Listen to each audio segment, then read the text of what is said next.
Students, today's topic is patient-provider interaction. Patient-provider interaction is all about communication, trust, and partnership.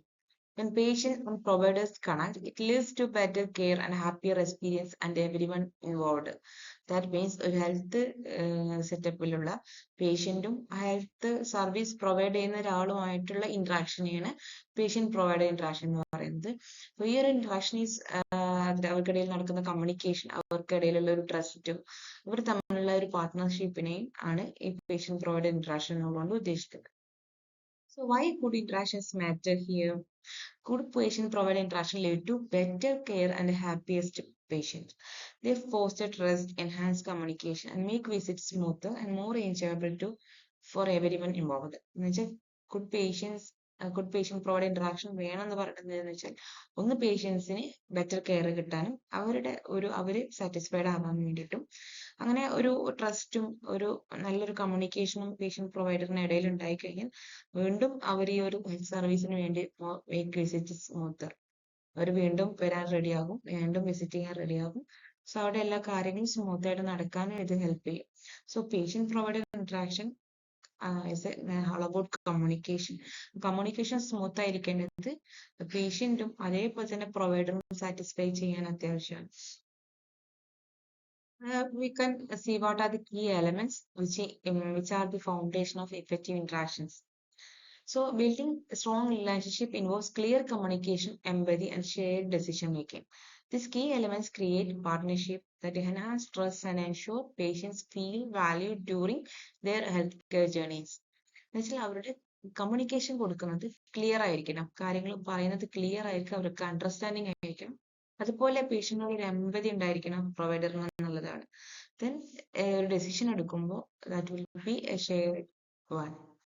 When we do a clear communication, that means speak simply and clearly. എന്ന് വെച്ച് കഴിഞ്ഞാൽ easy words, simple ആയിട്ടുള്ള words use ചെയ്തിട്ട് communicate ചെയ്യുക എന്നുള്ളതാണ്. ഇതിലുള്ള ഭയങ്കര കടുകട്ടി medical ടേംസും കാര്യങ്ങളൊന്നും യൂസ് ചെയ്യാതെ സിമ്പിൾ വേർഡ്സ് യൂസ് ചെയ്ത് പേഷ്യന്റിന് മനസ്സിലാവുന്ന രീതിയിൽ അവരുടെ ലാംഗ്വേജിൽ അവരുടെ കൾച്ചറൽ ഡിഫറൻസ് വെച്ചിട്ട് അവർക്ക് മനസ്സിലാവുന്ന രീതിയിൽ ലാംഗ്വേജിൽ സംസാരിച്ച് അവരെ മനസ്സിലാക്കിക്കുക എന്നുള്ളതാണ് ക്ലിയർ കമ്മ്യൂണിക്കേഷൻ എന്നുകൊണ്ട് ഇവിടെ ഉദ്ദേശിക്കുന്നത്. പേഷ്യന്റിനോട് ഒരു എമ്പതി, ഒരു റെസ്പെക്ട് ഉണ്ടായിരിക്കുക എന്നുള്ളത് പ്രൊവൈഡറുടെ മേലെ പേഷ്യന്റിന് ട്രസ്റ്റ് ഉണ്ടാവാൻ മുഖ്യമായിട്ടുള്ള ഒരു കാര്യമാണ്. So how can be build A trust? This empathy and respect create strong relationships in health care.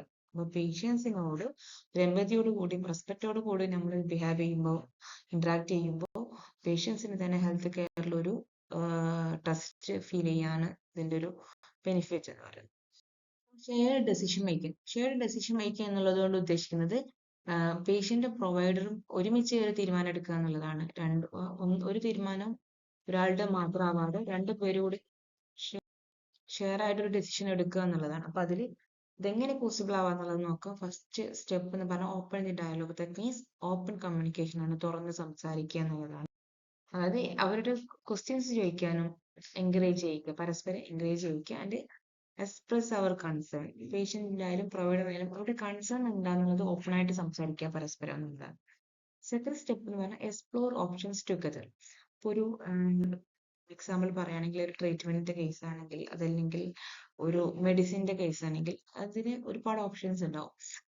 Options ഏതൊക്കെയാന്നുള്ളത് പരസ്പരം ഡിസ്കസ് ചെയ്യുക. പ്രൊവൈഡേഴ്സ് പറഞ്ഞു കൊടുക്കുക ഇങ്ങനെ കാര്യങ്ങളൊക്കെ ഇതിൽ ചെയ്യാൻ പറ്റും, നിങ്ങൾക്ക് ഏതാണ് ചൂസ് ചെയ്യേണ്ടത്, നിങ്ങളുടെ കൺവീനിയൻസ് ഏതാണ് എന്നുള്ളത് പേഷ്യന്റിനോട് ചോദിക്കാം. അപ്പോൾ പ്രൊവൈഡറും തന്നെ ക്വസ്റ്റ്യൻസ് ചോദിക്കുക, പേഷ്യന്റ് പ്രൊവൈഡറോട് ക്വസ്റ്റ്യൻ ചോദിക്കുക, എന്തൊക്കെ ഓപ്ഷൻസ് ആണ് ഇതിൽ അവൈലബിൾ ആയിട്ടുള്ളതെന്ന് ചോദിക്കാം. അങ്ങനെ അവരുടെ ആ ഒരു ഡെസിഷൻ മേക്കിങ്ങിൽ അല്ലെങ്കിൽ ട്രീറ്റ്മെന്റ് ഡയഗ്നോസിസിൽ എന്തൊക്കെ ഓപ്ഷൻസ് ആണോ അവൈലബിൾ എന്നുള്ളത് എക്സ്പ്ലോർ ചെയ്യുക, അത് ഡീറ്റെയിൽ ആയിട്ട് നോക്കുക. Finally respect patient preference. So അതിൽ പേഷ്യന്റ് പ്രൊവൈഡറുടെ മാത്രം തീരുമാനമാവാതെ പേഷ്യന്റിന്റെ പ്രിഫറൻസ് എന്താന്നുള്ളത് കൂടി നമ്മൾ റെസ്പെക്ട് ചെയ്യണം. So honour individual values and choices made. അവരെന്ത് തീരുമാനിക്കുന്നു എന്നുള്ളത് കൂടി പ്രൊവൈഡർ കൺസിഡർ ചെയ്തിട്ട് വേണം ഒരു ഡെസിഷൻ എടുക്കും. അല്ലെങ്കിൽ ട്രീറ്റ്മെന്റ് എങ്ങനെ വേണം, ഡയഗ്നോസിസ് എങ്ങനെ വേണം, എന്തൊക്കെ ടെസ്റ്റുകൾ ചെയ്യാമെന്നുള്ള കാര്യങ്ങൾ പേഷ്യന്റിന്റെ കൂടെ ചോയ്സ് കൂടെ നമ്മൾ കൺസിഡർ ചെയ്യണം. എന്നാൽ പേഷ്യന്റിന് അത് ബെനിഫിറ്റഡ് ആവുകയും വേണം. ഇതാണ് ഒരു ഷെയർ ഡെസിഷൻ മേക്കിംഗ് എന്നുള്ളത് കൊണ്ട് ഉദ്ദേശിക്കുന്നത്. രണ്ടുപേര് കൂടി ഡിസ്കസ് ചെയ്തിട്ട് തീരുമാനിക്കേണ്ട ഒരു കാര്യമാണ് ഒരു ട്രീറ്റ്മെന്റ് ഡയഗ്നോസിസ് എന്ന് പറയുന്നത്, അല്ലെങ്കിൽ ഹെൽത്ത് കെയറിലുള്ള കാര്യങ്ങൾ. We can say common challenges in the patient-provider interaction. That means എന്തൊക്കെയാണ് ഈ കമ്മ്യൂണിക്കേഷനിലുള്ള ബാരിയേഴ്സ്, ഹേർഡിൽസ് എന്നുള്ളത് മനസ്സിലാക്കുക എന്നുള്ളതാണ്. എസ്പെഷ്യലി ഇൻ ഹെൽത്ത് കെയർ ആകുമ്പോൾ there is A possibility four misunderstanding because of the jargon, time constraints, and cultural differences. Okay. Jargon means medical terms കാരണം ആളുകൾക്ക് പേഷ്യൻസിന് മനസ്സിലാവാതിരിക്കാം. ചിലപ്പോൾ അവര് അൺഎഡ്യൂക്കേറ്റഡ് ആയിട്ടുള്ള ആൾക്കാരായിരിക്കാം. ചിലപ്പോൾ കൾച്ചറൽ ഡിഫറൻസസ് കാരണം അവർക്ക് മനസ്സിലാകത്തില്ല. അങ്ങനത്തെ മെഡിക്കൽ ടേംസും കടുകട്ടി ഇംഗ്ലീഷ് ലാംഗ്വേജസിലൊന്നും യൂസ് ചെയ്യാതെ അവർക്ക് മനസ്സിലാവുന്ന സിമ്പിൾ ലാംഗ്വേജസ് ഉപയോഗിക്കുക. അതുപോലെ ടൈം കൺസ്ട്രെയിൻസ് എന്ന് പറഞ്ഞാൽ ലിമിറ്റഡ് ടൈമേ ഉള്ളെങ്കിൽ ചിലപ്പം അതിനിടയിൽ ആ ഒരു ട്രീറ്റ്മെന്റ് എടുക്കാനുള്ള സമയം അങ്ങനത്തെ കാര്യങ്ങൾക്ക് ഷോർട്ട് ആകുമ്പോൾ പേഷ്യന്റിനെ പറഞ്ഞ് മനസ്സിലാക്കിക്കാനുള്ള ടൈം ഉണ്ടാവില്ല. അപ്പൊ ആ ഉള്ള സമയത്ത് കൃത്യമായിട്ട് ക്ലിയർ ആയിട്ട് കമ്മ്യൂണിക്കേറ്റ് ചെയ്യാൻ ശ്രദ്ധിക്കുക. പിന്നെ ഈ കൾച്ചറൽ ഡിഫറൻസസ് വരുമ്പോൾ പേഷ്യൻസ് പല രീതിയിലും പല ആറ്റിറ്റ്യൂഡിലും ഫുൾ ആളുകളായിരിക്കും.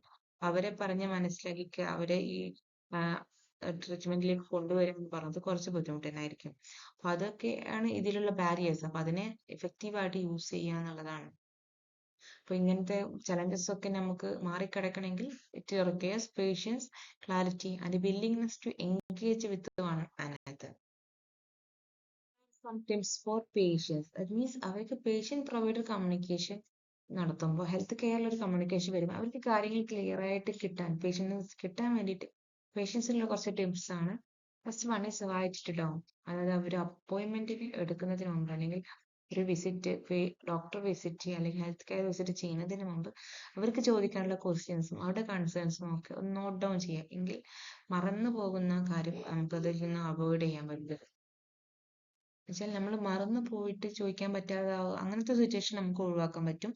അതുപോലെ തന്നെ ഫോക്കസ്ഡ് ആയിരിക്കാനും നമ്മുടെ ഇമ്പോർട്ടൻ്റ് ആയിട്ടുള്ള കാര്യങ്ങളൊക്കെ നമ്മൾ ചോദിച്ച് മനസ്സിലാക്കിയെന്ന് ഉറപ്പിക്കാനും ഈ ഒരു കാര്യം ഹെൽപ്പ് ചെയ്യും. Next one is be honest എന്നാണ്. അതായത് നമ്മുടെ സിംറ്റംസ് നമ്മളൊരു ഡോക്ടറെ കാണിക്കുമ്പോൾ share your symptoms and feelings openly. So honest communication helps the provider understand your situation better and tailor the care to your specific needs. Correct ആയിട്ട് symptoms നമ്മൾ അവർക്ക് share ചെയ്താൽ മാത്രമേ നമ്മുടെ ശരിയായ അസുഖത്തിനുള്ള ശരിയായ ട്രീറ്റ്മെന്റ് അവർക്ക് പ്രൊവൈഡ് ചെയ്യാൻ പറ്റുള്ളൂ. Another one is ask questions. Don't hesitate to ask a question if you are unsure about something. So അവർ പ്രൊവൈഡർ പറയുന്ന കാര്യങ്ങളിൽ എന്തെങ്കിലും ക്ലാരിറ്റി കുറവുണ്ടെങ്കിൽ അങ്ങോട്ട് ക്വസ്റ്റ്യൻ ചോദിച്ച് തിരിച്ച് മനസ്സിലാക്കാം, ക്ലാരിഫൈ ചെയ്യുക, ഡൗട്ടുകൾ ക്ലാരിഫൈ ചെയ്യുക എന്നുള്ളത് it's better to understand and ensures you are actively engaged in your own health care journey. Four tips for providers, main tip is active listening and approachability. പേഷ്യന്റിന് നമ്മൾ അപ്രോച്ചബിൾ ആണെന്ന് അവർക്ക് ഫീൽ ചെയ്യണം, എന്നാലേ അവർ open up ആവുള്ളൂ നമ്മുടെ മുമ്പിൽ.